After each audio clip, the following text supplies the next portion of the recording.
Hey everybody, I'm here with Aaron Ashmore at SuperMegaFest 2013. Hi, how are you? I'm good. How are you? Excellent. Thank you for sitting down with us and talking. It's my pleasure. So, we're at Comic-Con and obviously a lot of superhero villain stuff here. Yep. If you could play, now you played Jimmy Olson, of course, in Smallville. Yes. But if you could play any superhero or villain in a movie or TV show, who would you choose? If I knew you were going to ask the hard questions, I would have thought about this. I asked a very tough question. Well, I have always really liked the X-Men. Not that I would want to play Iceman because Shawn, my brother's got Iceman, and I don't really have the build for Wolverine, but I always loved Wolverine, that character. I thought he's just so cool. You know, there was something about him that's so badass. So Wolverine would be good. Maybe. You got the facial hair, by the way, for it. Well, I could just shave this into some sort of chops. So maybe tomorrow I'll do that. I'll shave it into. You should. Get some adamantium claws. Yeah. Actually, I'll spike it up and do. Yeah. Okay, so there you go. I'm gonna stick with Wolverine.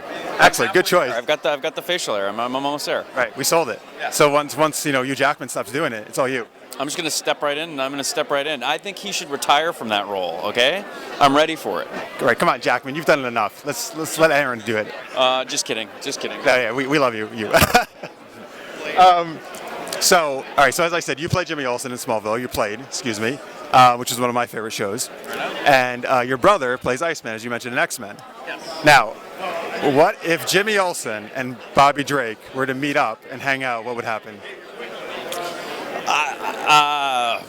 I don't know how. I mean, you mean like would they fight? Would Would they be buddies? Would they do some crazy stuff? Would they be enemies? Well, I think maybe not so much in the movies, but I know in the comic book Bobby's pretty like sarcastic and a little bit of a troublemaker in a way. And Jimmy's kind of a nerd, so maybe he would pick on Jimmy a little bit, you know, like tease him a bit, or like, who's this nerd? I don't know. I had never really thought about what would happen. People ask us all the time what would happen in a fight between Iceman and Jimmy Olsen. And I said, well, Iceman would probably kick Jimmy's ass at first, but then Jimmy would call Superman, and then Superman would beat up Iceman for him. So that's sort of how that would play out. I was just going to say that. You just called Superman. He's just like, time out, Bobby, and then he gets on the phone, and he's like, Soups, I need some help, and there you go. Right, because you got the direct line to Soups. I know his cell phone number. Oh, yeah. Nice. Are there any projects you have coming up that you can tell people you're going to see you in? Yeah, I just did a movie called, about a year ago, or almost a year ago, but it should be coming out this year, called I Put a Hit on You. It's sort of a I saw that on IMDb. Yeah, a dark comedy, thriller sort of thing. It's really fun. Also, I just finished doing a movie called Big News from Grand Rock, which is a comedy. So yeah, a couple little movies, and I'm always hustling for the next big TV show. So we'll see. Nice. All right, so my next question has to do with my show. I do a web series called Super Knocked Up. It's about a female supervillain has a one-night stand with her hero nemesis, and they have a baby, and then these two enemies have to raise this kid together. So, thank you. Yeah, I like that. Thank you. So awkward scenarios, I'm sure. Very, very awkward. Yeah. If you were gonna pair up like a superhero and a villain, or any two like enemy characters to like hook up and maybe have a kid, who would you pair up? Who would I pair up? This is literally just the first thing that popped in my head, and they're probably wouldn't work, but I don't know. I pictured Dr. Doom because he's just kind of like weird and whatever, and I don't know why, but then Wonder Woman popped into my head. So I don't know, just like some weird thing. I don't know why. Those are just the two first people that popped into my head. So. Well, I love both those characters, and that's a little kinky for some reason. I'm thinking. There's iron, and there's a rope, a lasso. I know. It's kind of like some weird like S&M stuff between them. I think is probably what it would be. Yeah. Right. And you could play Dr. Doom, maybe. Sure. Or Wonder Woman, whatever. I'm open. I'm free. Whatever. I think that'll finally get the Wonder Woman movie off the ground if you play. Yes, yeah, it's a whole new take on it.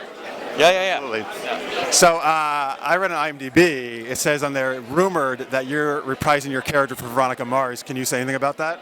That rumor would unfortunately be wrong.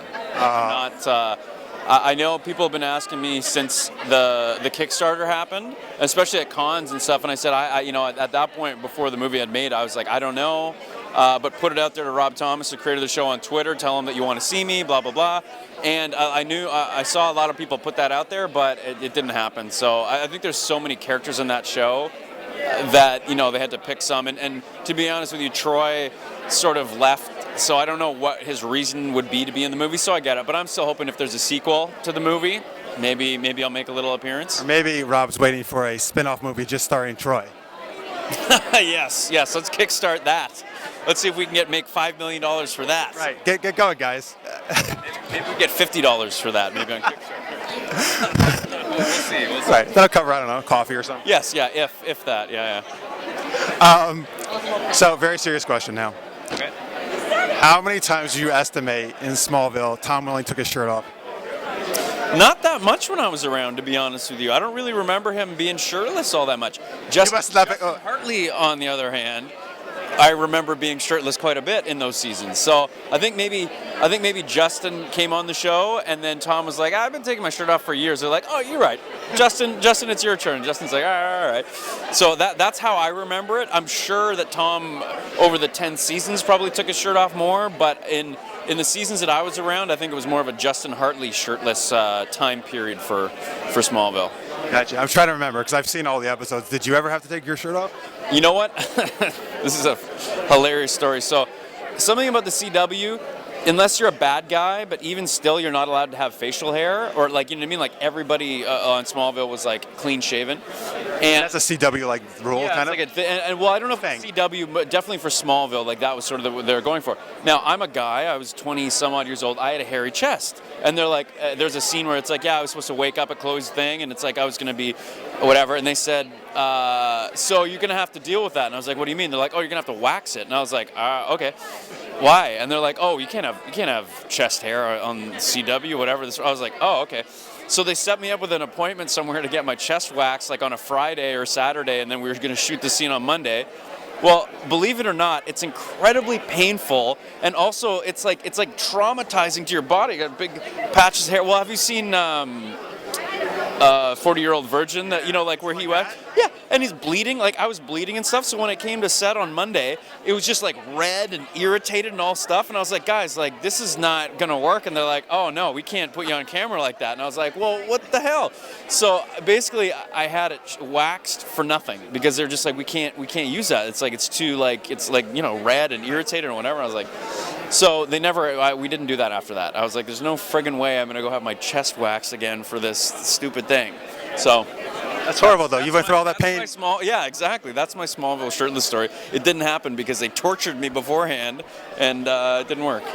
I guess if any guys don't want to take their shirts off, though, that's what they can do. They can go get waxed and be like, sorry, guys, too red. All right. Well, I don't know if it was just me. Like maybe other people, it's like wouldn't be as irritating or whatever. But I'm pretty hairy, so it's just like watching Steve Carell in the 40-Year-Old Virgin. I was like, that's sort of what it felt like. Well, once again, good for Wolverine, though, that you're hairy. That's good. Yeah. I'm halfway there. Like I said, just shave this. I'm good. Thank you so much. Really appreciate you talking to us. Thanks, guys. Keep watching for more interviews.